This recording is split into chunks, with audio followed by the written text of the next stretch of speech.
What's good, people? Thanks as always for passing by the channel. Much appreciated. Hit that subscribe button if you guys are new. All right, so the biggest, trying to think of a word, enigma. The biggest enigma, I think, in British boxing fights this coming Friday. Before him, I think the biggest enigma was Chris Eubank Jr., right? I think it was Chris Eubank Jr., but to be fair to Chris Eubank Jr., I think he started to change people's opinions a little bit just because he's been in there with people. Not because we think he's any good, I think he's all right, but just because he's been in there with people. But I think Anthony Yarde has definitely taken the tag as the enigma of British boxing. Some people absolutely loathe him. Some people like him. I'm kind of in the middle. I definitely would never ever say I hate a boxer. Absolutely not. Is he my favorite boxer? No, but I do think there is talent there. But when I read the comments on videos, not my videos in particular, but even when I was watching an IFL TV video the other day when he was sparring and just seeing some of the comments, and it's like, fucking hell. I mean, it's just vile. Like, it's vile. So he's even probably worse than an enigma. I mean, some people just do not like him for whatever reason. I don't know if it's because of his trainer, Tunde. I don't know if it's because of how outspoken he is. Some people might think he's a bit outspoken. I actually don't. I don't know if it's because of the Adidas deal he's got. Some people think he doesn't warrant that. But for whatever reason, some people don't like him. People obviously want to see him step up. He doesn't get a step up on Friday. He takes on, I think it's Travis Reeves, who, I think Travis Reeves is like 38 now. He's not going to, he'll give him a couple of rounds, but that's it. So he doesn't get that step up that we want.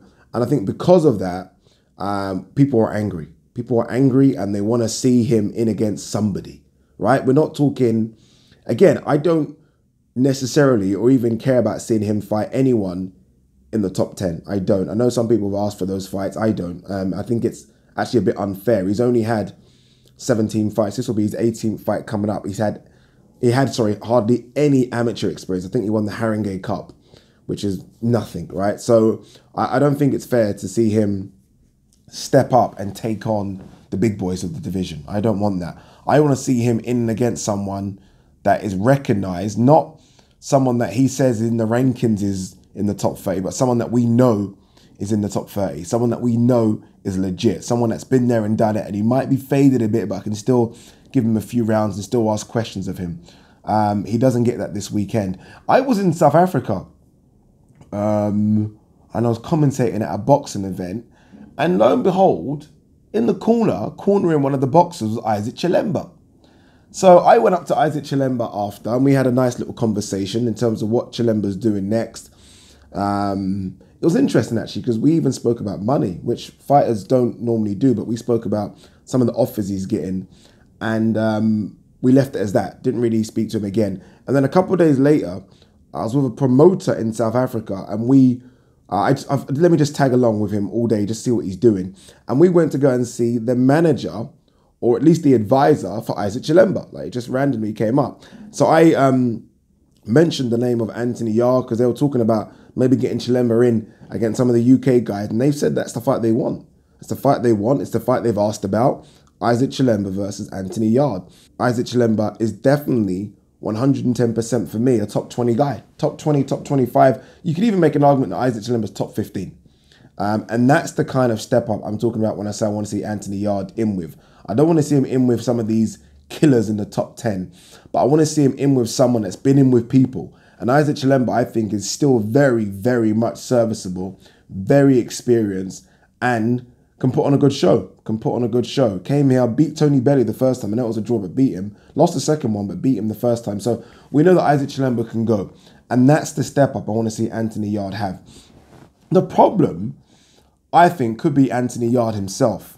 I think his manager and promoter are doing fine. I think Frank Warren's saying, look, he's not ready. And Frank Warren's being open and saying it. I think Tunde doesn't want to see him in against those top guys yet either. I mean, he must see him in sparring and training. He knows what he's capable of. Anthony Yarde, however, thinks he's ready. I think he thinks he's ready. And I know that because there was a comment he made about Sergey Kovalev the other day. I think Kovalev won the belt in that fight against Alvarez. and he mentioned something along the lines of he won't have that belt for long. Something like that. And obviously he's now mandatory to fight Kovalev. And that's the problem right there. So you're talking like that, and that makes me feel like you're ready for, or you think you can beat Kovalev. And then we're getting these type of opponents that you've had in the last 4 or 5 fights. I have absolutely no problem with his trajectory in terms of where he's going, in terms of the level of fights he's taken. I know some people don't like it, but again, I don't think he's ready for anyone in the top 15. So I don't mind him sort of slowly but surely picking off the guys in the top 30, top 40 until we know he's ready.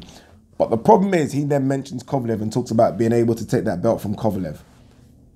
It's a contradictory thing. It's a contradictory thing. You can't have those level of opponents that you've been having and then talk about beating Kovalev. It doesn't make sense. There's a massive gap. There's a huge gap. There's a gap of about 25 places between, or even more, 30 places between those opponents that you have and Kovalev. Which is why I mentioned Chilemba, because Chilemba's, for me, right in the middle of those. And I think it's a good matchup. And it's a fight they should try and make next if they can.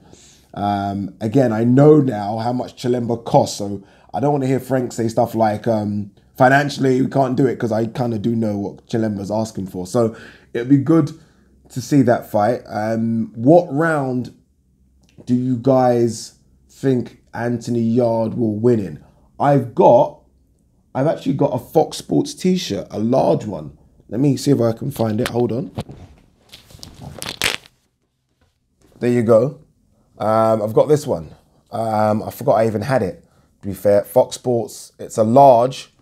Never worn it. So if anyone guesses correctly the round, first person to leave the correct round as to what Anthony Yarde wins, I will post this out to you straight away. So yeah, a little competition there. So what do you guys think? What do you guys think of Anthony Yarde? What do you think of the round?